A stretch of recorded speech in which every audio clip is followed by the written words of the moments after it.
Hello, hello, everyone. I'm so excited that you're going to be able to join me for this week's money chat. We are going to be talking all about the ideas of being selfish or selfless and an alternative that I would like to invite you into when it comes to your mindset, your money, and all that deliciousness.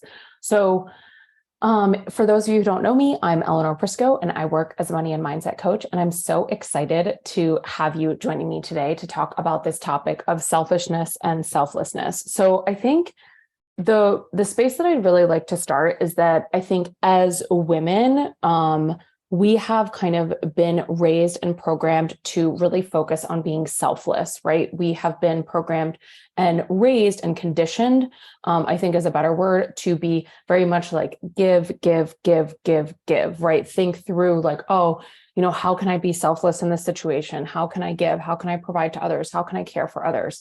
And it creates a lot of challenges, I think, when it comes to aspects of our money, our desires, the things that we want to pursue and go after that could create, better situations for not only ourselves, but everyone around us and all those folks that we do care for. So there's the selfless dynamic, right, of being very conditioned as women to think selflessly and to focus in on being selfless, right? And that comes from not only our own needs, right? But also like when we're creating a business, right? We need to think about, oh, well, like I need to give more service, right? I need to be of more service. I need to be more selfless. Like I should not be raising my rates. I should not be, increasing my prices. I need to be aware of all these other folks and their income brackets. And yes, we do need to understand our market. We do need to understand our ideal clients. We need to understand not only like the market of like what you're selling into, but potentially your regional environment, of course. And we need to remember that being conditioned as women, being raised in a society where women have not had financial power, right, for very long, for a very, very long time, women have constantly been the homemakers. They have been the caregivers. They have been the people that are doing the domestic work without pay. And so that has added fuel to the fire, as it were, to be selfless, right? And this can be reflected in our business in being a very like, oh, well, I should give that away for free, or I shouldn't charge for that, or I should forego my own boundaries or deadlines when it comes to this work, right? And I need to give more to receive more, right? And like having it be of value to just have your insights, right? So I think that when we look at this being selfless, we can really, when we start to look at our business of like, oh, how am I leaning into being selfless and not considering my own boundaries, my own needs, my own desires, it can be very eye-opening to discover that, oh, our businesses are not set up in a sustainable way, right?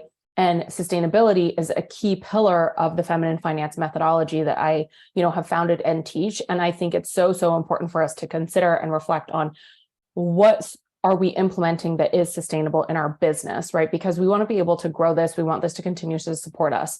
So that's the selfless and the conditioning around selflessness, right? That I think is really prevalent. And I'm happy to answer questions about that. And let me know if that's making sense to you, or like that is resonating with your own experience of how you've been conditioned, right? To really focus on being selfless and how that is now influencing potentially your business and how you're showing up with your money and your rates and things like that. Now, when we go to the flip side, right, there's almost like no middle. It's like you're either selfless or you are selfish, right? You suddenly are being selfish and you're charging too much and you're wanting these designer handbags and you're wanting to travel the world and you're wanting to have this gorgeous, amazing life. And you're clearly, because of that, not thinking of anyone else. You are a selfish person, right? And that's suddenly the flip side of like, oh, wow, I'm being really selfish by wanting to charge these rates. I'm being really selfish by having these desires, when really they're just desires. We are being told to project a morality onto our desires, right? Of like what we want to create in our life or what we want, right? We're told like, oh, well, like that's, you need to stay home and be the caretaker and you need to, and that's not to say that like, I'm not talking about motherhood. I'm saying like, the conditioning of like, oh no, like you need to be the caretaker of all of these things, whether that be, from children to meal planning to taking care of the home to, organizing everything, right? Like these are all conditionings of, well, if you don't do these things, then you're being selfish. And I want us then to reflect on like, oh, wow, how is this impacting our money relationship? How is this impacting our business structure, right? Of like, well, if I want these things, if I want to charge this rate, if I want to create this offer that feels easy, fun, pleasurable, right? Things that feel good and easy for you, then that makes you selfish somehow, right? I want you to like next time you get that inspiration of the offer that you want to make, right? The offer that you want to put out there in your business, the one that feels deliciously easy, right? The one that feels really exciting. Are you saying, well, that offer is selfish and I'm not giving enough. I'm not being selfless enough, right? I'm not giving enough. I'm not being selfless enough. So therefore, I can't make the offer, or I need to now make it something that doesn't feel good for me, that doesn't feel easy. I need to work really hard. I need to put more into it. I need to, create that to then be able to make the offer, right? And we then have like kind of like sucked all the enjoyment out of the desire that we have, right? And so this can really play into our desires, right? This can really play into what we want to create in our life, what we want to create in our business, what we want to create in our relationships, right? Of like, are we being selfish or selfless? There's never an in between. And so this is what I want to invite you into, and what I invite a lot of my clients into. It's what I've been working on continuously in my own mindset, in my own life. And I want to invite you into being self-full, right? There's this concept and idea, and I think I've only seen one other person talking about it recently, and it was a therapist. But like I thought through this like a long time ago, but I haven't necessarily talked about it recently, which is being self-full, right? It's like, oh, actually, you're filling up your own cup, remembering that you having a full cup, you being completely resourced and giving from that full space is not only going to be beneficial to you, it's going to be beneficial to your clients, it's going to be beneficial to your loved ones, it's going to be beneficial to your family, it's going to be beneficial to all the people you care about, right? It's going to be beneficial to your business, it's going to be beneficial to your employees. So it's very, very important for you to think through, oh, what would it look like in this situation for me to actually be self-full rather than putting a perception or projecting a perception onto what I am talking about being selfless or selfish, right? Like thinking through, oh, what does that fullness look like for me? What is that experience? What is that offer, right? If I'm giving from a full place, what does that actually look like? And so I want to like be really clear here, because I think we can get into some sticky situations and behaviors of like, oh, well, having it be easy means that there's no work involved. And I want to be very clear, because another pillar of the feminine finance methodology is ease. I prioritize ease for my clients in their money relationships, in their business. It's very important to develop, what does that ease look like for you? And having ease doesn't mean that there's no work, right?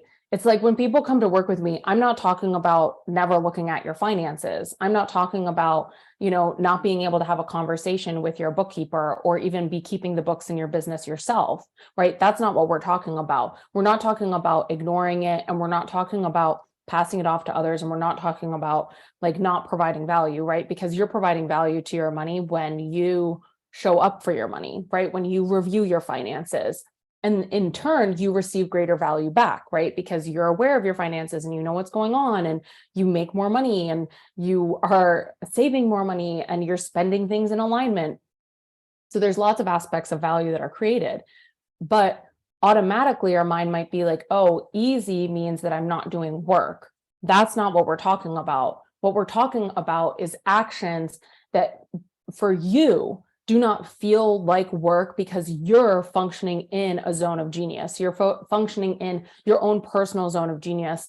And if you want to know more about this, you should definitely check out the book, A Big Leap. Fantastic book, and like really, really helpful in understanding these like zones of excellence, which is like where we're just really good at what we do. And these things kind of come easy to us, but our zone of genius is where we're actually enjoying and pleasurably experiencing the work that we're doing.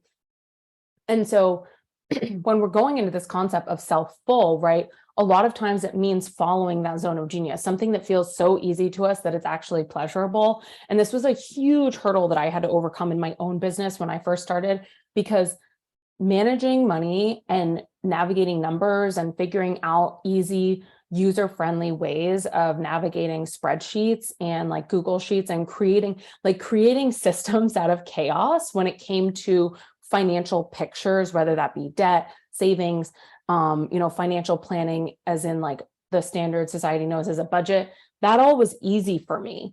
And so I really challenged, like, it was a huge challenge for me to be like, oh, like, is this okay for me to be doing? Is this selfish of me? Because like, this comes so easy to me. And so I must be like hoodwinking people into teaching them how to do these things. Like they could do them themselves. But the thing is, no, that's my zone of genius, right? That is my zone of genius. And it's something that brings me so much pleasure to create financial empowerment for other people, right? To help them see the ways that they can create financial empowerment for themselves. But I had to realize that I needed to choose the path of self-full rather than thinking this was selfish. And rather than being like, oh, well, I need to give more, I need to figure out how to give people more when it comes to financial management, when it's like, no, you can like teach people financial management and you can teach them in these different areas, right?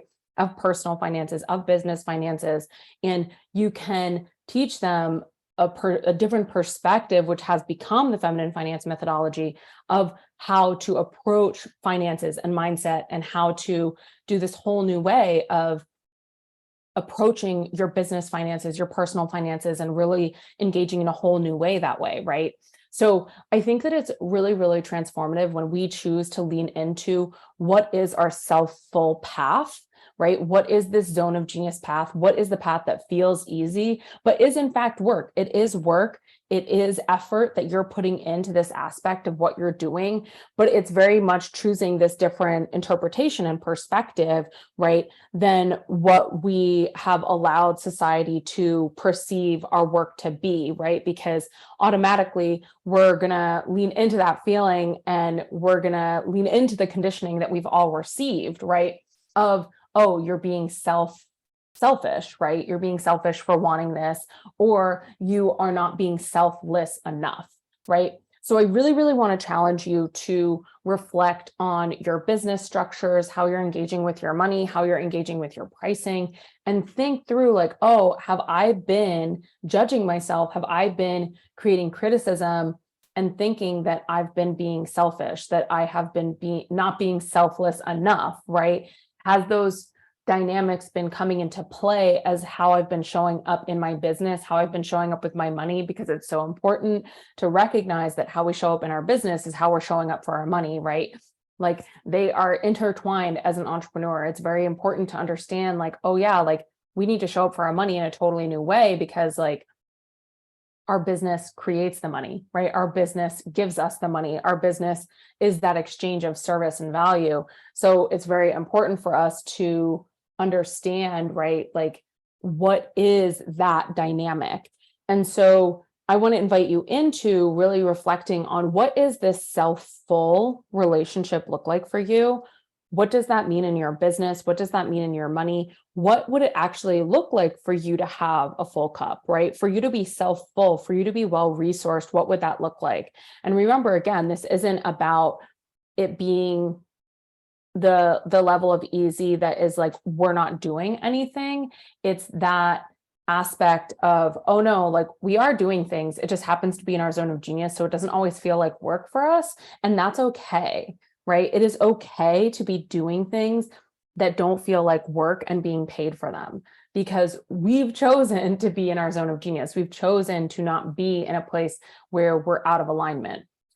So Let me know in the comments if this resonates with you. Let me know if you also feel like you have been conditioned, right, to be selfless in society. If you have been kind of conditioned to be like, oh, I constantly need to be a caregiver. I need to forego my own boundaries. I need to forego my own, needs and, care for others and like just give, give, give, give, give. And I haven't necessarily been taught how to fill up my own cup.